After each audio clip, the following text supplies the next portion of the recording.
बच्चा कुछ भी ना करे तो उसे वकालत करके वकील बना दो। तो आज हम यहाँ 30,000 कोर्ट के कॉम्प्लेक्स के आगे खड़े हुए हैं और हम देखने वाले हैं कि वकीलों की लाइफ की ग्राउंड रियलिटी क्या है। तो चलिए हमारे साथ आइए।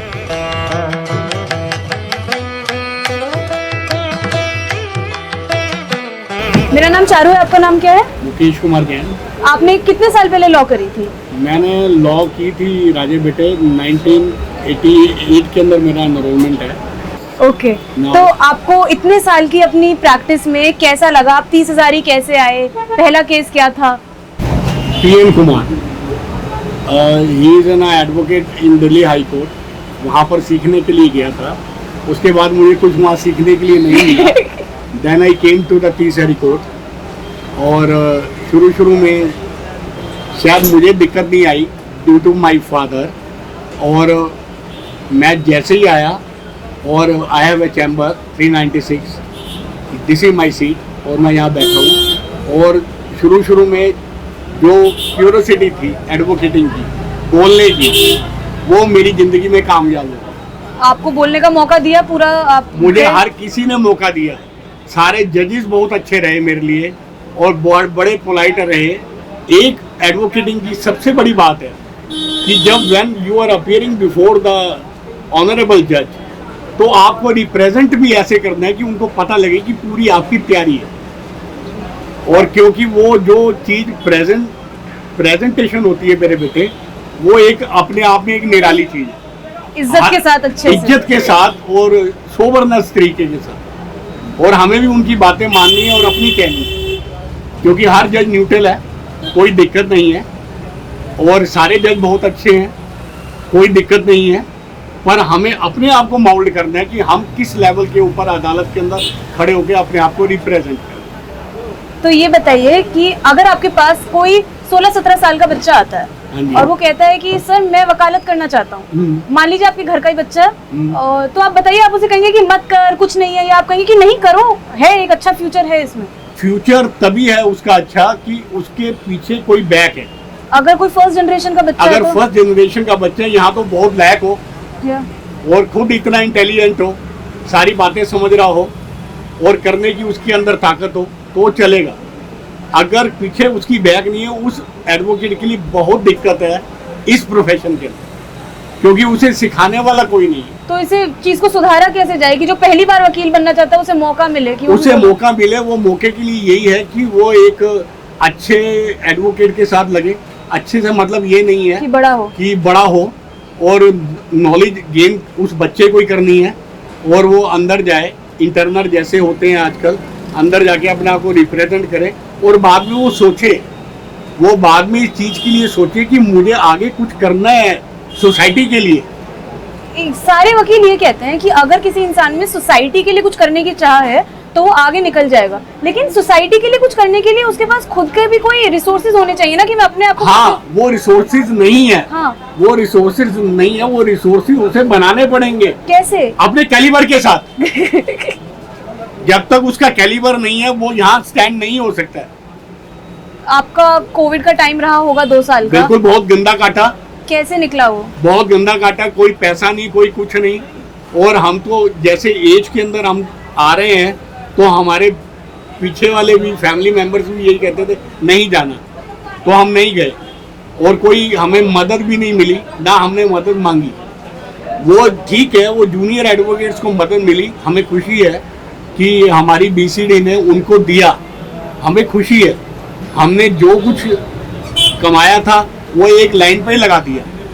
तो उसके अंदर ड्यूरिंग द कोविड पीरियड जो हमें दिक्कतें आई ना बेटा, वो बताइए नहीं वो मैं नहीं बता सकता तुझको। आपके जैसे बहुत वकील होंगे जिनकी इतने सारे बहुत ज्यादा वकील होंगे और उनकी दिक्कत आई कोविड के पीरियड। हमने आज जिंदगी में सब कुछ थोड़ा थोड़ा करके बनाया, तो उन लोगों की नजरों में यही है कि सब कुछ है ना भगवान का दिया हुआ। तो इसलिए हमने ना किसी से मांगा, ना किसी के सामने हाथ फैलाया बेटा। अब अदालतें खुली हैं, अब जैसे वर्चुअल है, वर्चुअल में आप जैसे बच्चे बहुत तेजी से मोबाइल चलाते हैं और एक्यूरेसी है, और हमें देखना पड़ता है कि कौन सा बटन दबाएगा। अगर गलत दब गया, आपको दिक्कत आई होगी कि आपने सीखा होगा दोबारा से कैसे चलाना है ये कंप्यूटर नहीं सीखा कंप्यूटर नहीं आता मुझको, मोबाइल आता है। वर्चुअल के ऊपर हियरिंग मैंने की है, पर उसके अंदर भी हमारी जो बड़ी कोर्ट्स हैं, जो बड़े जजेस हैं, उनको कम से कम इतना सोचना चाहिए कि ऐसा वाईफाई प्रोवाइड करें ताकि हम अपनी सीट्स या कहीं भी अंदर कोर्ट के अंदर आराम से चले। वो जब वो चलता है, गोल गोल चलता है, तो वो बहुत दिक्कत अदालत आती है बोलती है कि आपकी आवाज नहीं सुनाई दे रही, क्या है, और कट आप गया। मजबूर हो और जाते हैं। जब तक मैं मजबूर हो जाता हूँ तब तक केस खत्म। सही बात है।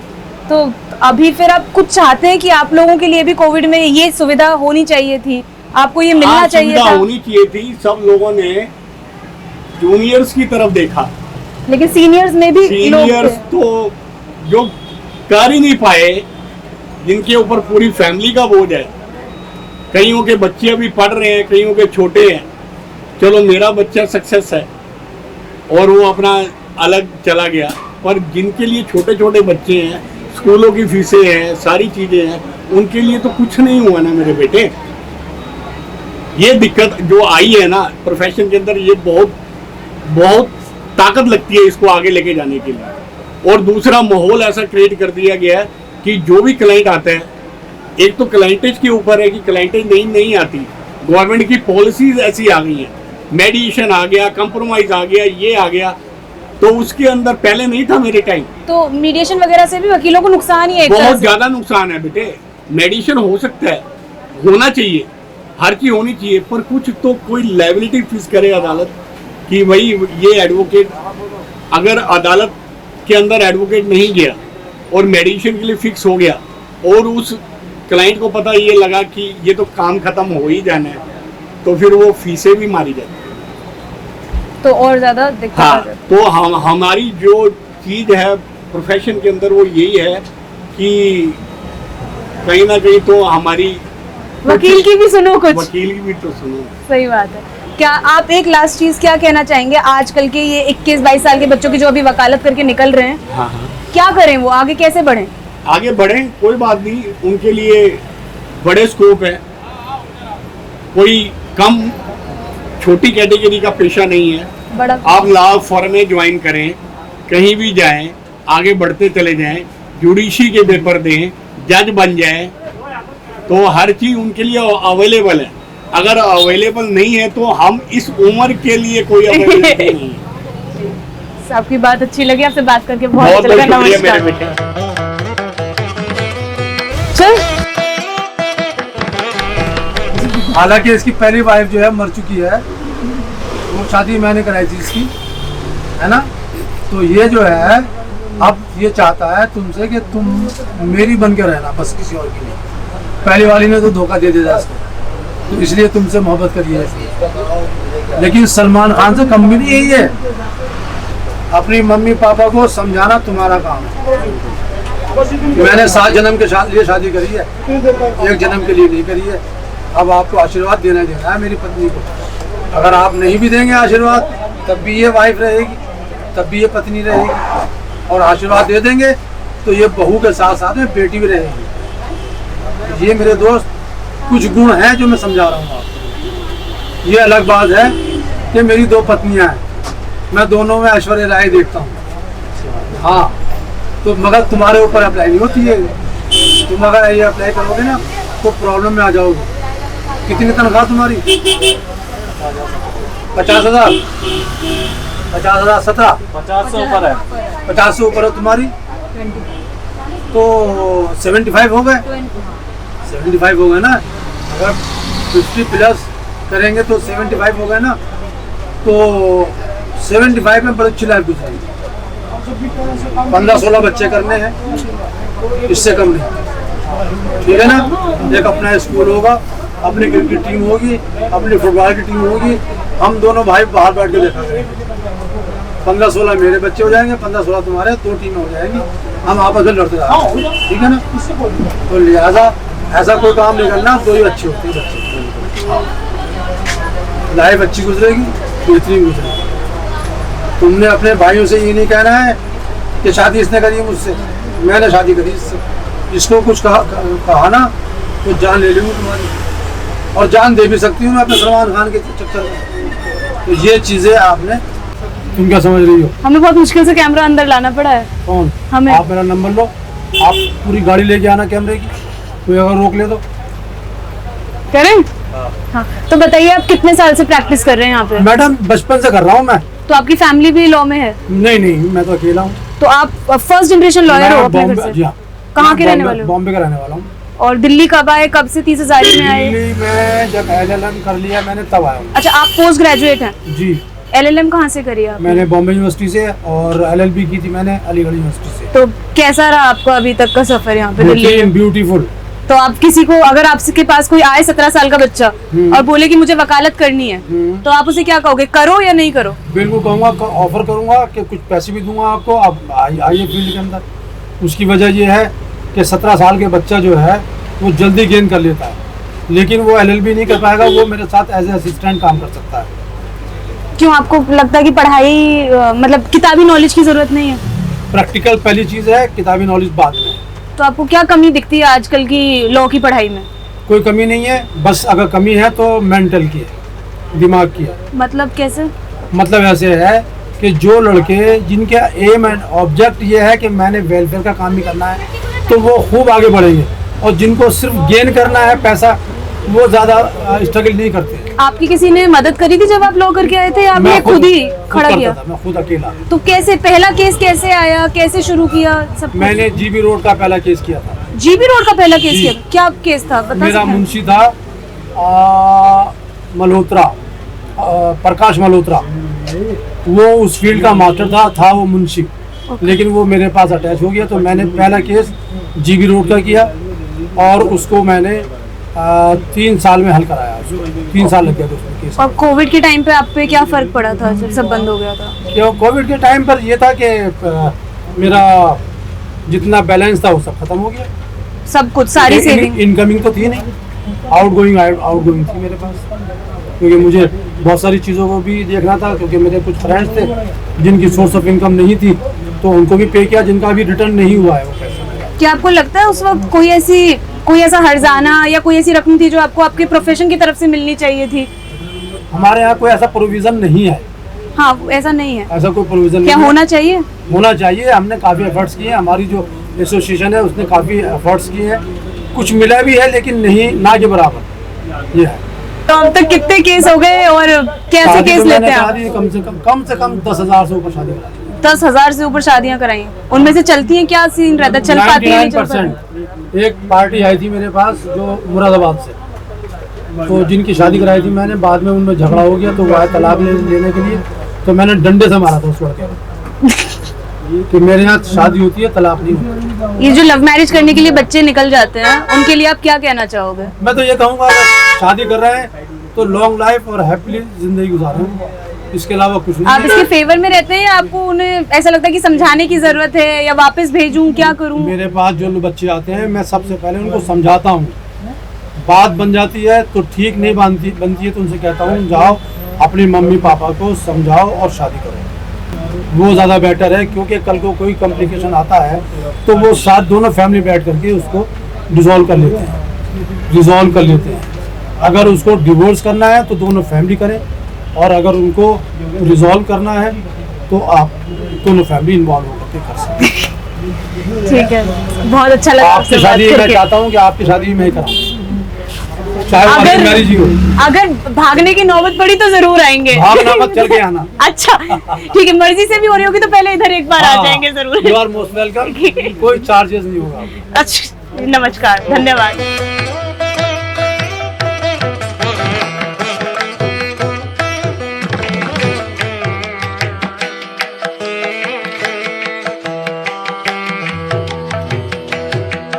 तो मैम, मेरा नाम चारू है, मैं 4th ईयर लॉ स्टूडेंट हूँ, और आपका नाम क्या है? I am Swati too. और आपकी कितने सालों की प्रैक्टिस है? It's almost 16 years. 16 इयर्स का experience.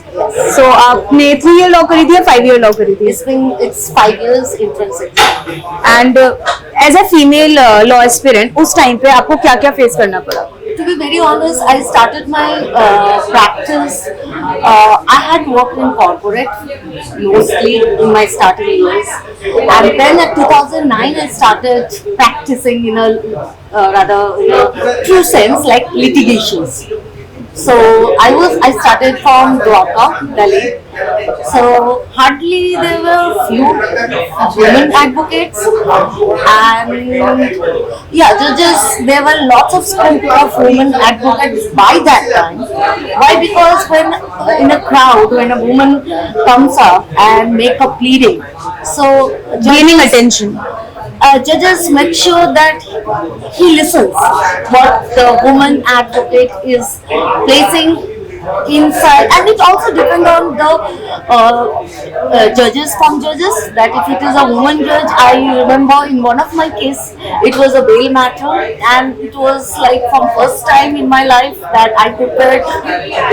I'm blessed that my senior indirectly forced me to stand up and argue the matter, cross it, and the day of final argument, and judge made it very, she rather helped me to come forward that, do you have any judgment, do you know this judgment? So this is how she helped me to come out of the argument, or rather best argument I could. It was 20 minutes of argument, and the whole Which court was it? It was Dwarka court.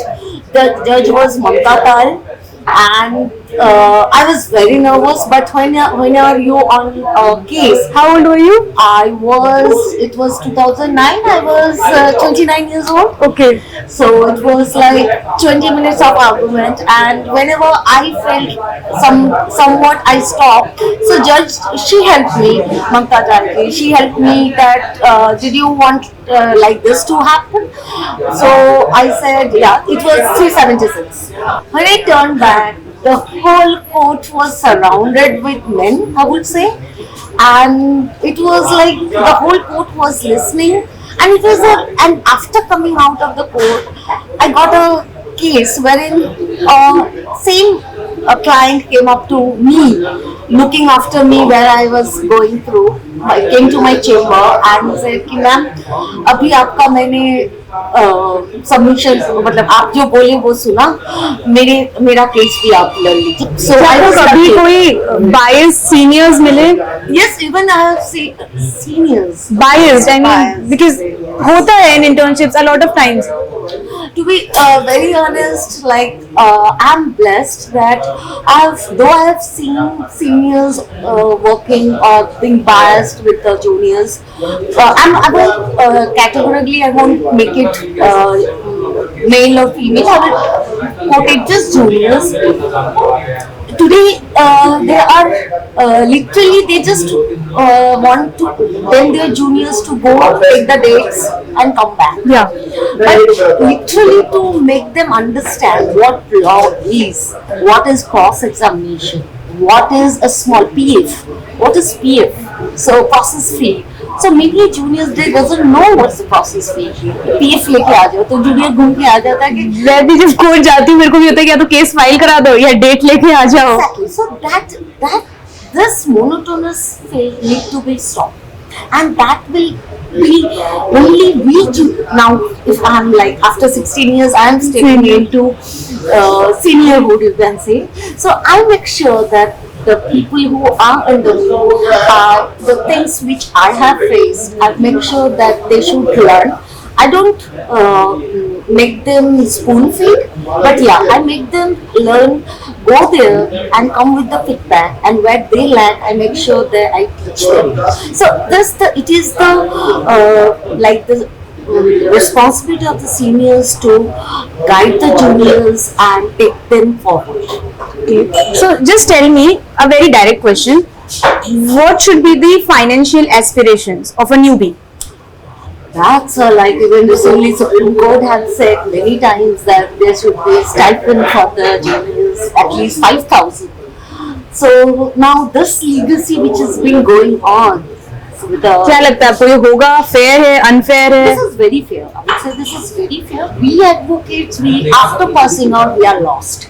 So now litigants, the advocates who are coming past, generally who have passed out, the urge of litigations, the charm of litigation, they lost it only during the internship Internship period, yeah, exactly. What was your interest? आपको क्या पसंद था? कौन से cases पसंद थे? To be very honest, I started with corporate as I told earlier, but corporate is a monotonous, I would say. But litigation is actually It is very vibrant. vibrant. And Okay, I'll ask you one more thing. Do you have a dynamic or a good social life or a family life? Do you get time for that? Like, I'll ask you simple questions. Did you watch any new movie recently? Yeah. Did you watch KGF? Not KGF, I have watched Pushpa. Okay. Yeah. Did you like it? Yeah, obviously I like it. I'm very much into web series. So Saturday, we work till Saturdays. So Saturday nights, I start watching web series, whichever it is, like Arya. I'm updated with Arya. So yeah, so that's another social life we all. So you have it. Yeah. Why did you choose to become a lawyer? See, when I completed my 12th, and I was asked this question a lot of times, and I never had an answer to it until my 3rd year. And after that also, I just had one thing in my mind, that I was a very anxious person, and the study of law made me feel independent, in the sense that I'm not scared of people or the things that are around me, and I'm more aware. So I know what is right and what is wrong, and I can also do something for the people who do not have the privilege to do something for themselves. That's the point. Yeah. So you can, the question which you asked me, why I took up this job, is only because being a woman, I'm a very feminist person. So being a woman, I know there are many women in India who are deprived of their general rights, who are deprived Right to have a choice also. Yeah, even the choice. So to become a part of it, to become a voice of them. So I think that is only because financially I cannot go each of them and can Obviously, that's not practical. physically I cannot reach them. But this is the profession through which I can be a standing figure representing them in whatever ways I can. Got it. But it was amazing talking to you. I really wanted to have a female version to it. So thank you so much. Thanks a lot.